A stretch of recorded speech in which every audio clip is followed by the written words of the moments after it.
सो आप मेरे इंट्रो जानते हैं, तो हम बिना किसी टाइम वेस्ट के वीडियो को स्टार्ट करते हैं। तो आज की वीडियो का टॉपिक है कि स्ट्रक्चरल मैकेनिक्स। स्ट्रक्चरल मैकेनिक्स के बारे में बेसिक से लेकर एडवांस तक जानने की कोशिश करेंगे। ये एक पूरी तरह से इंट्रोडक्शन वीडियो है, तो इसमें कोई भी हार्ड टर्म मैं यूज़ नहीं करूँगा जो आपको समझ में नहीं आए, ठीक है। तो इसलिए लेट इट गो, ठीक है।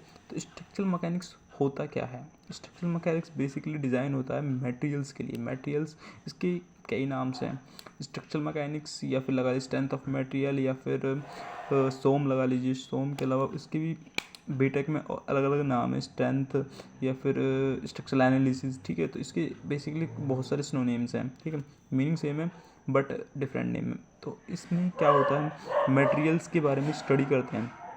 मटेरियल्स के बारे में स्टडी करने का मतलब है, अगर आपका कोई मटेरियल ये है, इस शेप में है, इसकी शेप है एल, तो इस पे इसका बेंडिंग मोमेंट वगैरह यानी मोमेंट ऑफ इनर्शिया और सेकंड मोमेंट ऑफ इनर्शिया, इस सब को निकालने के लिए इसमें बहुत ही डिटेल में चीज़ें दी हुई होती हैं, जो कि हमारी इंजीनियरिंग लैंग्वेज में बहुत ही तरह से यूज़ की जाती हैं, जो कि इसका चैप्टर नंबर 4 होता है मेरे सिलेबस में सिविल इंजीनियरिंग के में। तो उसमें हम बेसिकली मोमेंट ऑफ इनर्शिया निकालते हैं, जो कि बहुत बेसिक लेवल का होता है। इन द सेंस 12th से हार्ड होता है, और 12th से हार्ड होता है, बट इंजीनियरिंग लैंग्वेज यानी बीटेक से थोड़ा स्लो होता है। ओवरऑल सिलेबस तो सेम ही डेटा रहता है, बस क्या होता है कि पैटर्न अलग चेंज हो जाता है। पैटर्न अलग change in the sense hard question आते हैं, टिपिकल क्वेश्चन। तो इस पर ज़्यादा बात ना करते आगे बढ़ते हैं। आगे बढ़ने पे हमें स्ट्रक्चरल मैकेनिक्स पढ़ना क्यों ज़रूरी है, वाई वी नीड इट।